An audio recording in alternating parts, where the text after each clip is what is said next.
Assalamualaikum warahmatullahi wabarakatuh. Untuk pertemuan hari ini kita akan mempelajari menyusuri nilai dalam cerita lintas zaman atau hikayat.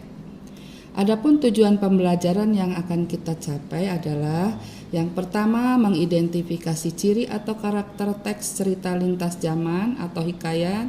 Yang kedua, mendeskripsikan nilai-nilai dan isi yang terkandung dalam cerita lintas zaman atau hikayat baik lisan maupun tulisan. Yang ketiga, menganalisis struktur dan kaidah kebahasaan teks cerita lintas zaman atau hikayat.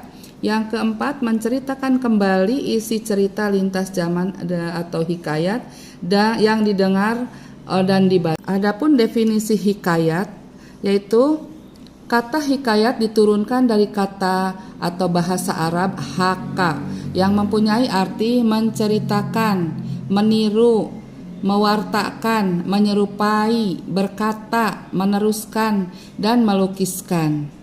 Sastra hikayat ialah sastra lama yang ditulis dalam bahasa Melayu. Sebagian besar kandungan cerita berkisar dalam kehidupan istana. Unsur rekaan merupakan ciri menonjol dan pada lazimnya mencakup bentuk prosa yang panjang. Hikayat memiliki ciri-ciri sebagai berikut. Yang pertama, isi ceritanya berkisar pada tokoh raja dan keluarganya.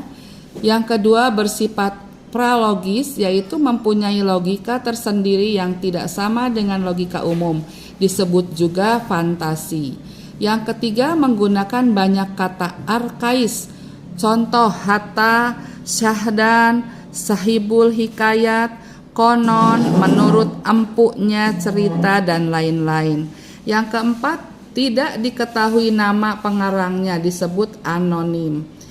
Yang kelima, yaitu tema dominan dalam hikayat adalah petualangan. Yang keenam, penokohan dalam hikayat bersifat hitam putih, artinya tokoh baik diungkapkan baik, tokoh jahat diungkapkan jahat.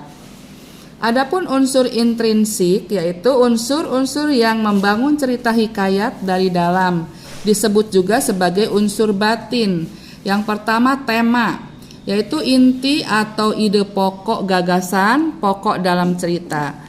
Yang kedua, amanat, yaitu ajaran moral atau pesan yang disampaikan dalam sebuah cerita dapat digambarkan tersurat, namun lebih banyak tersirat.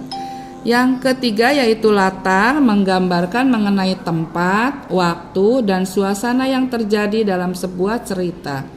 Yang keempat, penokohan, teknik dalam menggambarkan dan mengembangkan karakter tokoh baik analitik maupun dramatik. Yang kelima, alur, yaitu rangkaian cerita disebut juga plot. Umumnya alur itu ada maju, mundur, dan campuran. Untuk hikayat lebih spesifik, contoh alur pedih, tragis, penghukuman, sinis, kekaguman.